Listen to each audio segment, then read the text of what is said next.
I'm with my buddy, Captain Sean Campana, and Charlie.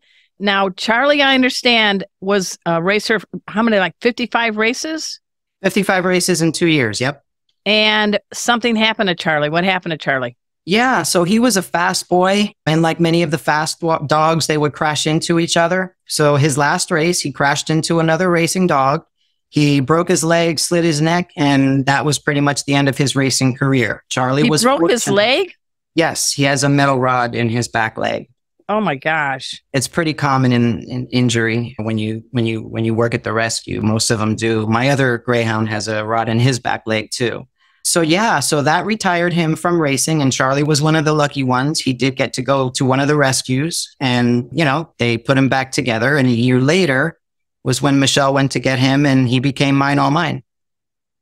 What makes him a good service dog? What makes Charlie a good service dog?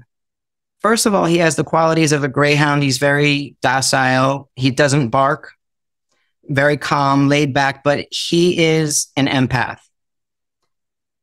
Explain that.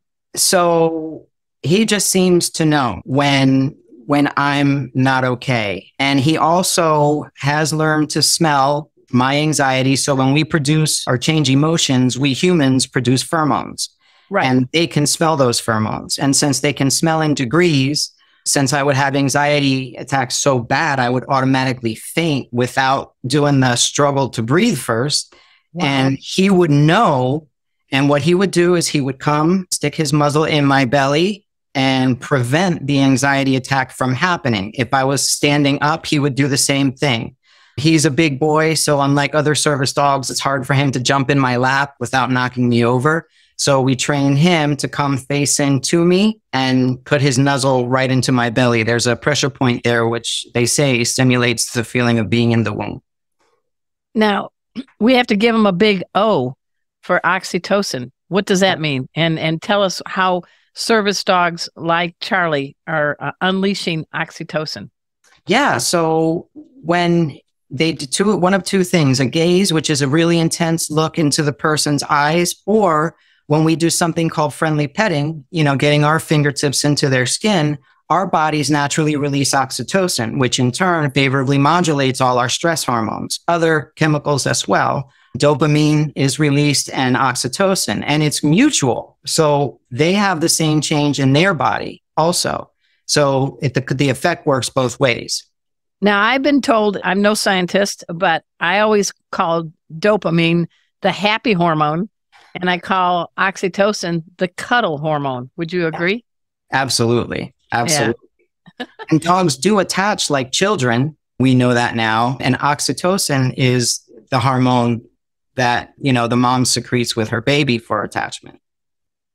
I have lived in Florida for 9 years. I went through Hurricane Andrew and some other things. Mother Nature can be pretty wicked, but so can other things. So I wanted you to give a little bit of insight about Charlie's role with things like the Surfside condo collapse in Miami. That was horrible. You had the Parkland High School shootings on of course, Valentine's Day and Hurricane Ian. So he's had a role in all of those. Yes. So let's take them one at a time. Which one first? All right. Yeah. So we were still in the fire station we officially activated Charlie in 2017. That's when he became an official member of our peer support team and started going out on department responses. We call that a local response. Parkland was our first official deployment where Are you kidding? To go help other firefighters. So if you think about it, Arden, there's always plenty of therapy dogs on scenes of tragedies, right? But no one ever thought about bringing them for the responders. Exactly. And also, the civilians don't have access to our stations. We do peer support. So you have to be a firefighter to go help another firefighter or police officer. So I was the only one standing in the peer support group for the responders with a dog. So to be on a team like this, the handler has to have peer support training. You have to have your canine CPR and first aid. You have to take at least a 2-hour healthcare self-care class. The dog has to be nationally registered certified therapy dog, and then go on to the crisis response training that we've developed in the state for response agencies. So without naming an individual, what did Charlie do to one of the firefighters at Parkland? It was interesting, and you can really start to see the benefits. You know, some of them were hurting. He'll always gravitate towards them. Somebody wasn't really interested in talking, then started crying. So that was the first time I had ever seen Charlie do a gaze. Another firefighter. When he does a gaze, can you expand on that? What do you mean? So he kind of puts his head down and stares directly right into somebody's eyes. Okay. They don't know what he's doing at that point. So I give him a little coaching. No, stare right back into his eyes, you know, get your hands on both sides of his head, go ahead and start petting. And they could feel the relief right away. Wow. That's powerful. So there was another guy and he wasn't really talking. Charlie reached his paw up to the guy and he put his arm out back towards Charlie. And next thing you know, he started talking to Charlie, but he was talking. Good. So there's all kinds of stories and things I could share. Surfside, the condominiums, you know, that had been there for so long. It was something that everybody knew, those condos in Miami, and it collapsed. Yeah. So what was Charlie's role there? So I got the call at 4 a.m. from the alarm office that they needed the peer support canines for a building collapse. And so just so you know, normally peer support is after a call. Right? Yeah. Why would they need us at a building collapse? So this is called an extended incident, a very large incident. That's good that we're going to be there a long time working.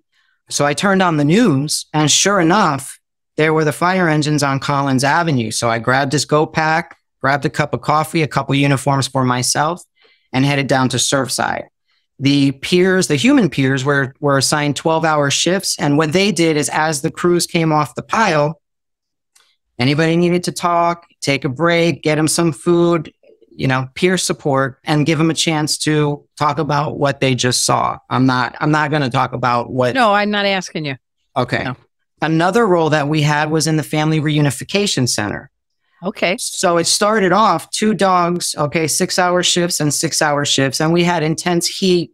This is an emergency scene. That's crisis response versus therapy dogs. So we had rebar all over the place, glass, crushed cement, a tower that was looking like it was going to come down on top of us. So we had to have dogs in the Family Reunification Center and at the pile. And eventually the requests from the responders, the homicide 10, the medical examiners 10, and our own USAR teams, we couldn't keep up with the response. So I had to get another crisis response canine agency to handle the family center while we put all our efforts into the responders on the pile. And then the Unification Center, a lot of people think that would have been easier than working with the responders, but it wasn't. We would literally get 20 feet inside the door of the family. You know, they were waiting to hear about their loved ones. They would pull us to the side. Hey, you know, we need you. Some of the crews got taken upstairs. They found out right there people were being given death notices. For me and Charlie, we were pulled to a man who was, you know, visibly upset.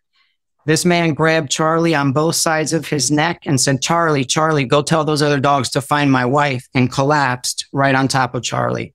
So Charlie doesn't get scared and run away. And he knew to keep physical contact for the oxytocin exchange, right, with the man. Wow. So yeah, we didn't realize, I don't think anybody realized at first. It was like they didn't want us there. And then we couldn't keep up with enough teams. So we had 10 teams, 10 canine teams at the time. And that's what we did. We kept rotating crews every time, you know, and the news sensationalized some of the victims. I remember my chief telling me, come on, we need another team out there. They found the 14-year-old. Okay. So when they would come off the pile, we'd be there. And what we didn't expect is, you know, here's all the USAR guys covered in everything that they just dug through. They would just take a knee, look up like a zombie and say, can I pet your dog? Yeah, man, that's what they're here for. When they would get breaks, we'd bring the dogs over to them, goof around. And the cool thing is we started getting responses. Now, that was a 3-week-long scene. So after a while, there just wasn't anything to say. We hug each other, we cry together, but we weren't saying anything at that point. Well, that's really when the dog started to shine. So we would start getting requests. Hey, can I take your dog for a walk? or hey, can I spend time with your dog without you? Which we normally don't do for the public, but we give them the treat bag, let them be with the dog, tell them some precautions, walk away, and just keep an eye on them from a distance and just let them enjoy the dog. Because whether they knew the science or not, whether they talk or not, they still got the benefits from the dog. Exactly. And, I think you and we should come back as service dogs. It wouldn't be a bad gig, would it? No, absolutely not. I want to come back as your service dog. Oh, thank you. I want to come back as yours. So moving forward, is this going to be more of a trend that we're going to see in fire departments, police departments around the country? I do know we've had police officers on that have a new kind of canine cop, if you will, that is emotional support. But I'm seeing kind of a trend. You're kind of starting this. What's happening across the country in this regard, this peer support with service dogs? It is becoming a trend. Like I said, I also work for the state. After Surfside, they wanted me to help build a program for the state. So I work for the Firefighter Safety and Health Collaborative, and I'm the canine coordinator there, like I am for the department, with similar responsibilities. So I manage all the state responses to Hurricane Ian. We had about 8 dogs that responded to Hurricane Ian for those responders as well, because in that area, and very different scenes, Surfside it was relatively small, right, but very difficult to manage with all the people around. Hurricane Ian was very spread out, so we had to send teams all over the place, and we were going to firefighters whose home was wiped out from that hurricane, who were still at work, who hadn't even checked on their home yet. Wow. Yeah, so stuff like that. We've gotten calls from other states, including California. I just spoke to somebody in Iowa, a police officer not too long ago. So I believe that in local departments, you're going to see like a therapy dog role, or maybe for crisis response, using them in peer support. Police is joining in on that now. Metro-Dade, Miami-Dade PD, City of Miami PD, Miami Gardens PD are all starting their programs. Nice. And, we kind of work together and train together. And I think it's happening all throughout the country. Also, the International Association of Firefighters, which is our nationwide union, has had us fly to other states with our dogs when they had a tragedy or an issue to go help them. So our dogs have been to Texas, El Paso, South Carolina, Buffalo, New York. So yeah. Do they ride first class? Well, he has to sit in the bulkhead. Yeah, so I have to get a bulkhead seat for him. A lot of the other ones can sit under the seats in front of him. So when is he taller than you when he stands up? Yeah. All my dogs are. What's a parting message you would like to give? We're talking with Captain Sean Capana and her amazing service dog, Charlie. What's something message you'd like to give? I think that we have a lot more dog owners out there. Learn more about dogs, about dog behavior, maybe even communicating better with your dog so you know what they're trying to tell you, because they do communicate with us all the time. Take good care of them and you will get everything back 200-fold. These are special animals. I think that these are angels wrapped in fur. And this dog saved my life. They do have that big of an impact. And if you treat them well and they deserve it, they'll give you everything.